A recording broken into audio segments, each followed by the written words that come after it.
Dear students, welcome to my channel Easy English. আজি আমি আলোচনা কৰিবলৈ ওলাইছোঁ তোমালোকৰ দ্বাদশ শ্ৰেণীৰ ইংৰাজী বিষয়ৰ এটি কবিতা। কবিতাটি হৈছে কিপিং কোৱাইট, কবি পাবলো নেৰুদা। মূল কবিতাটো আলোচনা কৰাৰ পূৰ্বে আমি কবি পাবলো নেৰুদাৰ বিষয়ে খুব চমুকৈ কেইটামান কথা জানি ল'ব বিচাৰিছোঁ। কবি পাবলো নেৰুদাৰ জন্ম হৈছিল 1904 চনত আৰু তেখেতৰ মৃত্যু হৈছিল 1973 চনত। চিলিৰ পেৰেল চহৰত জন্মগ্ৰহণ কৰা পাবলো নেৰুদাই আচলতে ছদ্মনামত তেওঁ সাহিত্য ৰচনা কৰিছিল বা কবিতা ৰচনা কৰিছিল। তেখেতৰ প্ৰকৃত নাম আছিল নেফতালি ৰিকাৰ্ডো ৰেয়েছ বেছুৱেল্টো। কবি নেৰুদাৰ কবিতাৰ অন্যতম বৈশিষ্ট্য হৈছে কি, তেখেতৰ কবিতাত ব্যৱহাৰ কৰা যিবোৰ ইমেজক আমি অসমীয়াত ক'ব পাৰোঁ যিটো কাল্পনিক চিত্ৰ। তেওঁ কবিতাত যি কাল্পনিক চিত্ৰসমূহ ব্যৱহাৰ কৰিছিল সেইবোৰ সহজে বুজিব পৰা আছিল। আৰু লগতে এইটো কথা গুৰুত্বপূৰ্ণ যে তেখেতৰ সেই ইমেজবোৰ যদি সহজে বুজিব পৰা আছিল, কিন্তু তাৰ বাবে তেখেতৰ কবিতাৰ যি সৌন্দৰ্য সেই সৌন্দৰ্য কোনো ধৰণে ম্লান পৰা নাছিল বা হ্ৰাস হোৱা নাছিল। 1971 চনত কবি পাবলো নেৰুদাই সাহিত্যৰ বাবে নোবেল পুৰস্কাৰ লাভ কৰিছিল। এতিয়া আমি যিটো কবিতা আলোচনা কৰিবলৈ ওলাইছোঁ কিপিং কোৱাইট, এই কবিতাটোৰ জৰিয়তে কবিয়ে মানৱ সমাজক নীৰৱ ইন্ট্ৰস্পেকশ্যন মানে হৈছে অন্তৰ্দৃষ্টি, যে নীৰৱ অন্তৰ্দৃষ্টিৰ জৰিয়তে আমাক নিজক বুজি পোৱাৰ লগতে যিটো পৃথিৱীৰ সকলো মানুহৰ মাজত এটা পাৰস্পৰিক বুজাবুজিৰ পৰিৱেশ সৃষ্টি কৰিবৰ বাবে কবিয়ে এই কবিতাৰ জৰিয়তে সকলোকে আহ্বান জনাইছে। এতিয়া আমি মূল কবিতাটো আলোচনা কৰিবলৈ আগবাঢ়িছোঁ। Now we will count to 12 and we will all keep still. For once on the face of the earth, let us not speak in any language. Let's stop for a second and not move our arms so much. কবিয়ে কৈছে যে নাও এতিয়া উই will count মানে হৈছে গণনা কৰা বা গন্তি কৰা। Now we will count two 12, আমি এতিয়া 12লৈকে গণনা কৰিম। And we will all keep still, আৰু তাৰপিছত আমি সকলো ষ্টিল মৌন হৈ পৰিম, নিস্তব্ধ হৈ পৰিম, শান্ত হৈ পৰিম। কবিয়ে আমাক প্ৰথমতে 12লৈকে গন্তি কৰিবলৈ দিছে বা 12লৈকে গণনা কৰাৰ কথা কৈছে। কিন্তু এই কবিতাটোৰ এই কথাটো স্পষ্ট নহয় যে 12লৈকে কিয় গণনা কৰিবলৈ কোৱা হৈছে। এইখিনিতে আমি এটা অনুমান কৰি ল'ব পাৰোঁ বা ধাৰণা কৰিব পাৰোঁ। তোমালোকে এটা কথা মন কৰিবা যে যেতিয়া আমাৰ খুব খং উঠি থাকে, আমি যেতিয়া খুব উত্তেজিত হৈ থাকোঁ, তেতিয়া আমাৰ সেই উত্তেজনাক স্বাভাৱিক অৱস্থালৈ আনিবৰ কাৰণে আমাক সংখ্যা গণনা কৰিবলৈ কোৱা হয় সাধাৰণতে।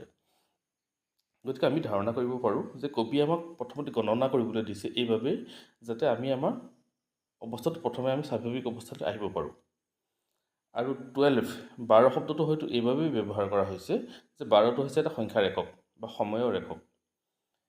এটা দিনত 12 ঘণ্টা সময় থাকে বা 12 মাহত এটা বছৰ হয়। গতিকে সেই সময়ৰ এককৰ প্ৰতি লক্ষ্য ৰাখি কবিয়ে আমাক 12লৈকে গণনা কৰিবলৈ কৈছে। Now we will count two 12, আমি এতিয়া 12লৈকে গণনা কৰিম। And we will all keep still, and we will all, আমি সকলোৱে কিপ ষ্টিল, আমি সকলো শান্ত হৈ পৰিম, নিস্তব্ধ হৈ পৰিম, মৌন হৈ পৰিম। For once on the face of the earth, for once মাত্ৰ এবাৰৰ বাবে, on the face of the earth, এই পৃথিৱীখনৰ ওপৰত অন্ততঃ এবাৰৰ বাবে আমি সকলো নিস্তব্ধ হৈ পৰিম, মৌন হৈ পৰিম। Let us not speak in any language, let us not speak, আমি নক'ম, কি নক'ম, ইন এনি লেংগুৱেজ, পৃথিৱীৰ কোনো ভাষাতে আমি একো কথা নক'ম, আমি মৌন হৈ থাকিম, ইমানেই মৌন হৈ থাকিম যে পৃথিৱীৰ কোনো ভাষাত আমি একো কথা নক'ম। Let us stop for a second, আৰু আমি এটা ছেকেণ্ডৰ বাবে আমি স্তব্ধ হৈ যাম, ৰৈ যাম, ষ্টপ হৈ যাম। আমি সকলো পৃথিৱীৰ সকলো মানুহ এটা ছেকেণ্ডৰ বাবে আমি ৰৈ যাম, স্তব্ধ হৈ পৰিম। And not move our arms so' much, আৰু আমি আমাৰ বাহুবোৰ মানে আমি আমাৰ হাতবোৰ আমি বৰ বেছিকৈ লৰচৰ নকৰিম। কবি হয়তো হাতবোৰ লৰচৰ কৰিবলৈ এইবাবেই মানা কৰিছে কাৰণ হাতখন লৰচৰ কৰা মানে ই কাম কৰা বুজায়, হাতখন লৰচৰ হোৱা মানে ই কাৰোবাৰ সৈতে আৰ্গুমেণ্ট কৰা বুজায় বা ই কাজিয়া কৰিবলৈ আগবাঢ়িব পাৰে, কাম কৰিবলৈ আগবাঢ়িব পাৰে। কবি যিহেতু আমাক সম্পূৰ্ণভাৱে নিস্তব্ধ হৈ পৰিবলৈ দিছে, ষ্টপ হৈ যাবলৈ দিছে, ৰৈ যাবলৈ দিছে, সেইবাবে কবি হয়তো আমাক কৈছে যে আমি আমাৰ হাতখন বা বাহুটো বৰ বেছিকৈ লৰচৰ নকৰোঁ। It would be an exotic moment, without rush, without engines, we would all be together in a sudden strangeness. Fishermen in the cold sea would not harm whales, and the man gathering salt would look at his hard hands.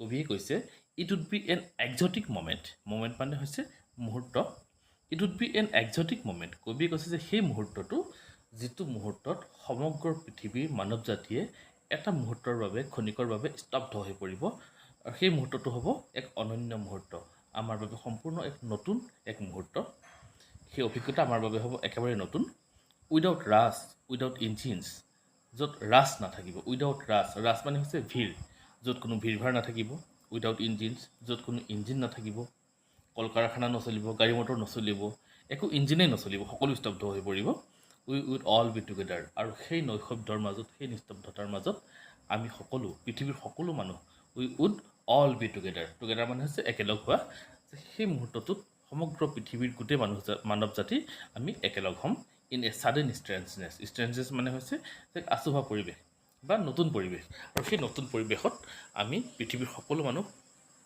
We would all be together আমি একেলগ হ'ম fishermen in the cold sea would not harm whales fishermen মানে হৈছে মাছমৰীয়াসকলে সেইদিনাখন কি নকৰিব in the cold sea সাগৰত would not harm whales harm মানে হৈছে ক্ষতি কৰা হোৱেল মানে হৈছে তিমি মাছমৰীয়াসকলেও সেইদিনা সাগৰত তিমি মাছক ক্ষতি নকৰিব চিকাৰ নকৰিব ইয়াৰ অৰ্থটো এইটোৱে হৈছে যে সেই মুহূৰ্তটোত যিটো মুহূৰ্তত কবিয়ে আমাক গোটেই পৃথিৱীৰ গোটেই মানৱ জাতিক স্তব্ধ হৈ যোৱাৰ নিশব্দ হৈ যোৱাৰ প্ৰস্তাৱ দিছে সেই নিৰ্দিষ্ট মুহূৰ্তটোত মাছমৰীয়াসকলেও সাগৰত সেইদিনাখন তিমি মাছক ক্ষতি নকৰিব ইয়াৰ অৰ্থ এইটোৱে হৈছে যে সেই মুহূৰ্তটোত আমি সেইদিনাখন পৃথিৱীৰ কোনো মানুহেই জীৱন আৰু জীৱিকাৰ স্বাৰ্থত আমি আন কাকো আমি ক্ষতি নকৰোঁ and the men gathering salt আৰু সেই মানুহবিলাক যিবিলাকে গেডাৰিং চল্ট মানে গম পাইছা নিমখ গেডাৰিং চল্ট তাৰমানে যিসকল মানুহে সাগৰত নিমখ সংগ্ৰহ কৰে সেই মানুহবিলাকেও would look at his hard hands সেইদিনাখন উড লুক চাব বা দেখিব এট হিজ হাৰ্ড হেণ্ডছ তেওঁৰ ক্ষতবিক্ষত হোৱা দুহাত তেওঁ চাবলৈ আহৰি পাব কাৰণ দৈনন্দিন যেতিয়া সাগৰত নিমখ উঠায় নিমখ সংগ্ৰহ কৰে তেতিয়া সেই নিমখে তেওঁলোকৰ হাতবোৰ খাই পেলায় কিন্তু দৈনন্দিন কৰ্মব্যস্ততাৰ বাবেই হওক জীৱন সংগ্ৰামৰ বাবেই হওক বা প্ৰতিযোগিতাৰ নামতেই হওক সেই কৰ্মব্যস্ততাৰ মাজত তেওঁৰ ক্ষতবিক্ষত হোৱা দুহাত চাবলৈ সেই মানুহবোৰে সময় নাপায় কিন্তু যদি গোটেই পৃথিৱীখন এটা মুহূৰ্তৰ বাবে আমি স্তব্ধ হৈ পৰোঁ ইনএক্টিভ হৈ পৰোঁ আৰু তেতিয়া কি হ'ব সেই মানুহজনে তেওঁ নিজৰ ক্ষতবিক্ষত দুহাত উভতি চাবলৈ তেওঁ সময় পাব তেওঁ এবাৰ ইয়াৰ অৰ্থটো হৈছে যে সেই মুহূৰ্তটোত পৃথিৱীৰ প্ৰতিজন মানুহে নিজক বুজি পোৱাৰ নিজক উপলব্ধি কৰাৰ এটা সুযোগ পাব দৈনন্দিন কামৰ দৌৰত প্ৰতিযোগিতাৰ দৌৰত আমি কি হেৰুৱাইছোঁ সেই কথা আমি উপলব্ধি কৰাৰ এক অৱকাশ এক সুযোগ আমি পাম Those who prepare gain wars with gas, wars with fire, victory with no survivors, would put on clean clothes and walk about with their brothers in the shade, doing nothing. কবি সেইসকল লোকৰ কথা কৈছে যিসকলে those who prepare মানে প্ৰস্তুত হয় আৰু প্ৰস্তুতি কৰা গ্ৰীণ ৱাৰ্ছ যিসকল লোক গ্ৰীণ ৱাৰ্ছৰ সৈতে জড়িত গ্ৰীণ মানে হৈছে সেউজীয়া প্ৰকৃতিৰ ধ্বংস অভিযানত যিসকল লোক ব্যস্ত হৈ আছে সেইসকল লোক আৰু লগতে ৱাৰ্ছ উইথ গেছ ৱাৰ্ছ উইথ ফায়াৰ যিসকল লোকে গেছ ফায়াৰ সৈতে অৰ্থাৎ বোমা বাৰুদ বন্দুক বিভিন্ন কেমিকেলছেৰে যুদ্ধত প্ৰবৃত্ত হৈ আছে সেইসকল লোকক কবিয়ে এই যুদ্ধৰ পৰিণতি সম্পৰ্কে উপলব্ধি কৰিবলৈ আহ্বান জনাইছে কাৰণ যুদ্ধ মানে হৈছে দুটা শক্তিশালী পক্ষৰ মাজত যুদ্ধ কিন্তু ইয়াৰ পৰিণতি কি হয় অসংখ্যজন সাধাৰণ নিৰীহ লোকে মৃত্যুক সাৱটি ল'বলগীয়া হয় সেইকাৰণে কবিয়ে কৈছে যে ভিক্টৰী মানে হৈছে জয় বা বিজয় উইথ ন' ছাৰ্ভাইভাৰ্ছ সেই বিজয়ৰ কি মূল্য আছে য'ত অসংখ্য নিৰীহ লোকে নিজৰ প্ৰাণ হেৰুৱাবলগীয়া হয় আৰু সেইসকল লোকক কবিয়ে আহ্বান জনাইছে যিসকল লোকে বিভিন্ন ধৰণেৰে যুদ্ধত লিপ্ত হৈ আছে সেই যুদ্ধত লিপ্ত হৈ থকা লোকসকলক কবিয়ে আহ্বান জনাইছে would put on clean clothes সেই মুহূৰ্তটোত সেই দিনটোত সেই যুদ্ধত প্ৰবৃত্ত হৈ থকা লোকসকলে যুদ্ধত লিপ্ত হৈ থকা লোকসকলে তেওঁলোকৰ যুদ্ধত লেতেৰা হোৱা বোমা বাৰুদৰে লেতেৰা হোৱা পোচাকযোৰ খুলি থৈ তেওঁলোকে এযোৰ ক্লিন ক্লথ পিন্ধিব এযোৰ পৰিষ্কাৰ কাপোৰ পিন্ধি তেওঁলোক ওলাই আহিব and walk about with there brothers, আৰু সেইদিনাখন তেওঁলোকে খোজকাঢ়িব কাৰ সৈতে? উইথ দেয়াৰ ব্ৰাদাৰ্ছ, তেওঁলোকৰ ভাতৃৰ সৈতে সেইদিনাখন তেওঁলোকে একেলগে খোজকাঢ়িব। এই ভাতৃ মানে ভাতৃত্ববোধৰ কথা বুজোৱা হৈছে, কাৰণ সেই যিসকল লোক নিজৰ মাজত যুদ্ধত প্ৰবৃত্ত হৈ থাকে, যুদ্ধত লিপ্ত হৈ থাকে, এটা মুহূৰ্তৰ বাবে তেওঁলোক যেতিয়া সকলো শত্ৰুতা ত্যাগ কৰি ওলাই আহিব, তেওঁলোকে এযোৰ পৰিষ্কাৰ কাপোৰ পিন্ধি যেতিয়া সকলোকে নিজৰ ভাতৃ বুলি ভাবি আহি একেলগে খোজকাঢ়িব, একেলগে থিয় হ'ব, এই ভাতৃত্ববোধৰ সেই ভাৱ অহাৰ লগে লগে কি হ'ব? তেওঁলোকৰ মাজত থকা শত্ৰুতা, তেওঁলোকৰ মাজত থকা যুদ্ধ, ঘৃণা, এই সকলো বেয়া ভাৱ নিজে নিজে নোহোৱা হ'ব। আৰু সেইবাবে কবি আহ্বান জনাইছে যে সকলোৱে নিজৰ ভাতৃত্ববোধৰ ভাৱেৰে ভাতৃৰ দৰে সকলোৱে আহি যুদ্ধ ত্যাগ কৰি একেলগে আমি খোজকাঢ়িম। In the shade doing nothing. In the shade মানে সাধাৰণতে বুজোৱা হয় ছাঁ, কিন্তু ইয়াত একচুৱেলি ছেড বুলি কওঁতে শান্তিৰ কথা বুজোৱা হৈছে, যে আমি সকলোৱে কি কৰিম? ইয়াত শান্তিৰে নিজৰ ভাতৃত্ববোধৰ ভাৱেৰে আমি শান্তিৰে সকলোৱে খোজ পেলাম। ডুইং নাথিং, আৰু আমি একো নকৰোঁ। তাৰমানে কি হৈছে? আমি যেতিয়া একো নকৰিম, একো নকৰাৰ অৰ্থটো হৈছে যে সেয়া এটা সুযোগ, সেয়া এটা অৱকাশ, যাতে আমি আমাৰ নিজক এবাৰ বুজি পাব পাৰোঁ, নিজক উপলব্ধি কৰিব পাৰোঁ, নিজক এবাৰ জুমি চাব পাৰোঁ। সেইবাবে কবিয়ে কৈছে যে আমি শান্তিৰে সকলো একেলগে ভাতৃত্বৰ বান্ধোনেৰে থিয় হ'ম আৰু আমি একো নকৰোঁ। তাৰমানে আমি অন্তৰ্দৃষ্টিৰে আমি নিজক জুমি চাম, নিজক বুজি চাম, আৰু আমি সেই ভাতৃত্ববোধৰ যি ভাৱ, সেই ভাৱ আমি যাতে সুদৃঢ় কৰিব পাৰোঁ। What I want should not be confused with total inactivity. Life is what it is about. I want no track with that. If we were not so single-minded about keeping our lives moving, and for once could do nothing, perhaps a huge silence might interrupt the sadness of never understanding ourselves and of threatening ourselves with death. কবিয়ে কৈছে, what I want should not be confuse, যে মই যিটো বিচাৰোঁ বা মই যিটো হোৱাটো বিচাৰোঁ সেইটোক লৈ কনফিউজ হ'ব নালাগে। কিহৰ লগত কনফিউজ হ'ব নালাগে? With total ইনএক্টিভিটি। ইনএক্টিভিটি মানে হৈছে নিষ্ক্ৰিয়তা।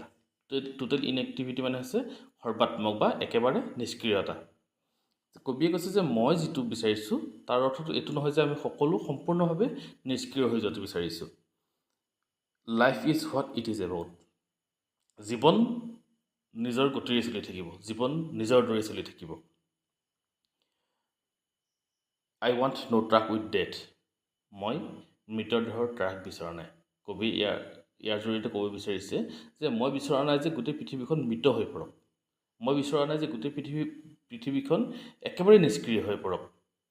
গতিকে মই যি ক'ব বিচাৰিছোঁ তাক লৈ কনফিউজ হ'ব নালাগে। If we were not so' single minded, যদিহে আমিবোৰ কি হ'লহেঁতেন? নট ছ' ছিংগল মাইণ্ডেড মানে হৈছে আত্মকেন্দ্ৰিক। যে আমিবোৰ যদিহে ইমান বেছি আত্মকেন্দ্ৰিক নহ'লোহেঁতেন, কিহক লৈ? About keeping our lives moving মানে হৈছে গতিময় কৰি ৰখা।